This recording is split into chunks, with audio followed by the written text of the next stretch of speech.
CBSN, welcome back to CBSN, our continuing coverage of the 2016 Democratic National Convention here in Philadelphia. It has been a busy, feisty day one of this convention.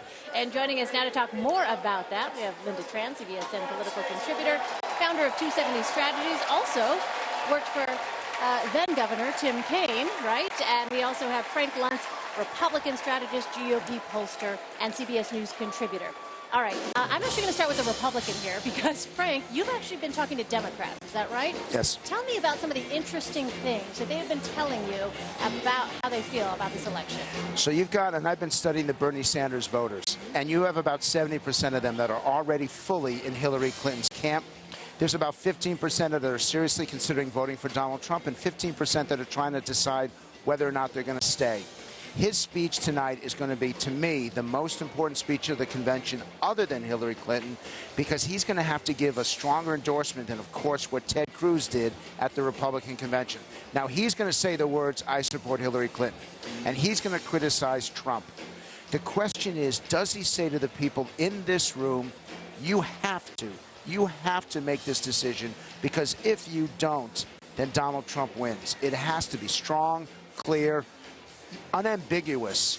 And up to now, he's not done that. So that's what I'm going to be looking for. But, Frank, he did that earlier today and was booed almost off his own stage. And I don't well, this is I don't understand this. I did not understand Ted Cruz when he speaks to the Republicans and leaves the convention hall without making the endorsement. Then don't go on. Yeah, show up, wave to everybody, but then don't go on. And in Bernie Sanders' case, he's the only one that they will listen to. They will not take an endorsement recommendation from Hillary Clinton. They won't from any of these. Even Michelle Obama could not deliver them. Barack Obama could not deliver them. It's got to come from Bernie Sanders, and he's got to take the risk to say to them, stop. And by the way, I'm not convinced that he will. So, I mean, to me, that's the drama. And I'm surprised the Democrats put him on in the best slot of the whole night. It's like, I haven't been this excited since McDonald's gave 2-for-1 burgers. You're killing the joke here. We've seen. I'll never step on. I'll see the line coming next time. What are you, Bill Maher? This is. Oh, we're going there. Another story for another time. Yeah. But this is a complex calculus. The appeasement of Bernie Sanders and the comfort level, especially with regard to Hillary Clinton, whether it is the pick of Tim Kaine as her running mate, a platform, what's she willing to, not just what's she willing to accept on the platform, what is she willing to stump for as well? It's a complex calculus. But it isn't. It is very simple. If he does not do it, she may not win. It is that clear. The Republicans united because of the selection of Mike Pence. Now, it may not have won independent voters, but it brought the Republicans together. She has to walk out of this convention with a united Democratic Party. She cannot have yelling on the left.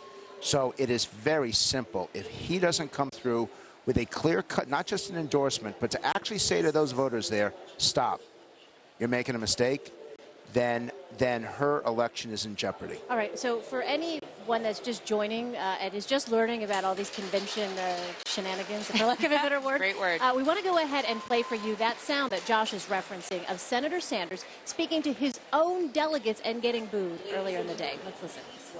And we have got to elect Hillary Clinton and Tim Kaine.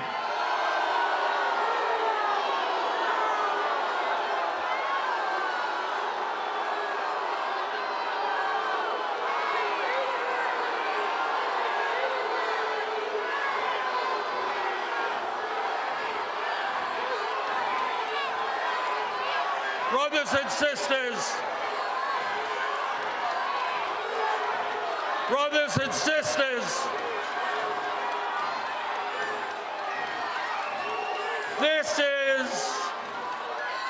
this is the real world that we live in. Trump is a bully and a demagogue.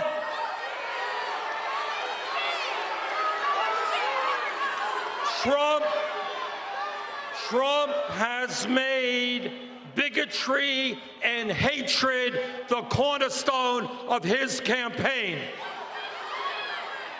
Throughout this campaign, He has insulted Mexicans and Latinos.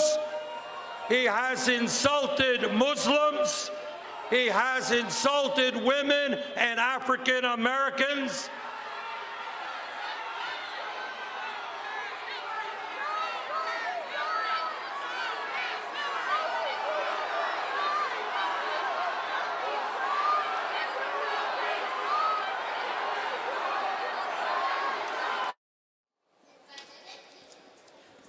But there's a difference.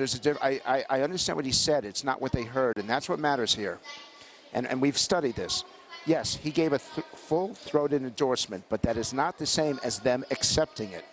He needs to address not Hillary Clinton, but those voters, these delegates.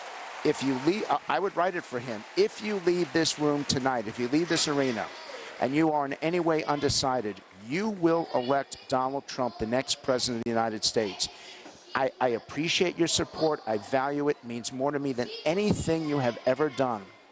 But if you really believe in what I believe in, then you have no choice than to support this person. He has to connect to them, and he hasn't done it. Do you understand? There's a difference between... And your conversations, though, with Sanders voters suggests... that he's failing. But that he can control them. Oh, God, that would be the worst word ever for them. But that's what you're saying. He's influential with them. He needs to write an op-ed, not in the New York Times or the Wall Street Journal. He needs to write an op-ed in The Nation. He needs to write an op-ed in Mother Jones to reach them.